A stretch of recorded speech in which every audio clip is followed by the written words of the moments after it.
यह डिक्टेशन आप ऑनलाइन तैयारी .in पर सुन रहे हैं। Ready start. Mr. President Sir, I consider this clause as one of the most important ones in the Constitution.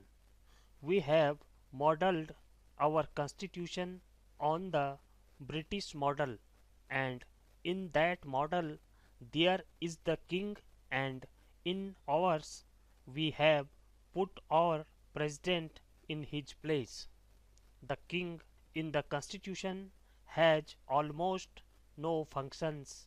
He is a cipher, but the cipher is on the right side of the digits, and it is very well known that the king exerts a powerful influence on the politics of England. I therefore say that if we are modeling our constitution on the British model, we must give our president and governors the dignity that the king enjoy in England. I feel that this dignity cannot be given to the governor if he is a nominee of the president. If he is elected by the adult votes of the people, then alone can he acquire the dignity that the king enjoys in England. He has a dignity surpasses that of all other person. If we are trying to save our constitution on the British model, then we must not forget the fact that the governor must not be mere figurehead but should have the dignity and prestige of the king. At present, the centre has appointed governors in all the provisions, but they have not the necessary prestige. I know many of them would not have been elected if they were to be chosen by election. I am not happy about the appointment in my own province, and I feel the people of my province would not have elected the governor who has been appointed there. This practice, if continued, will defeat the purpose of the constitution, which is modelled on the British model. Secondly, it has been said that if the governor is elected, he will have greater prestige than the premier of the province, and then there will be classes. I do not see why it should be so. Both these elected persons will be patriots and will love their province and the country.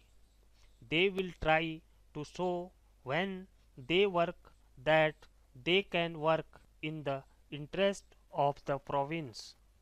They will show that when they both occupy these high offices, they can adjust their personal predilections and work in the interest of the province. I see no reason why there should be any clash. Most probably, the premier and the governor will be elected by the support of the majority party, and so probably they will both belong to the same party.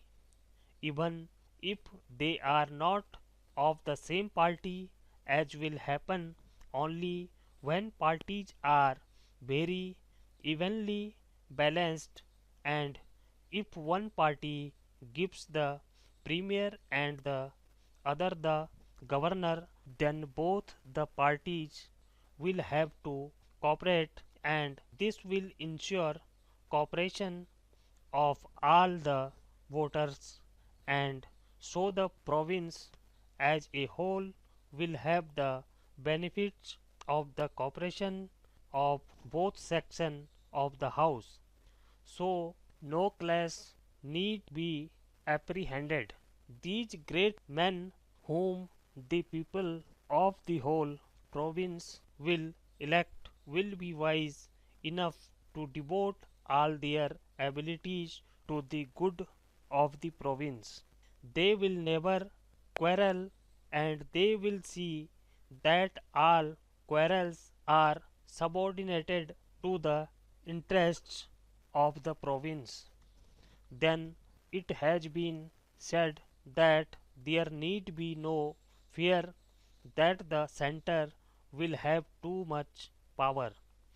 Already we have invested the president with a lot of power, and it has been said that we do so because he is not a party man. He is to be elected by all the legislatures. Therefore, he need not be a party man, but the president will act on the advice of the prime minister. So, the party in power at the center will nominate all the governors in all the provinces.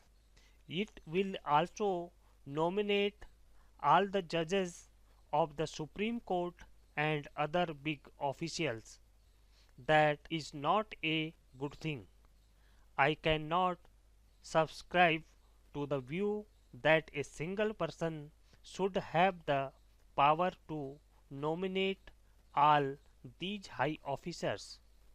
We should remember that absolute power is not a good thing. It corrupts absolutely.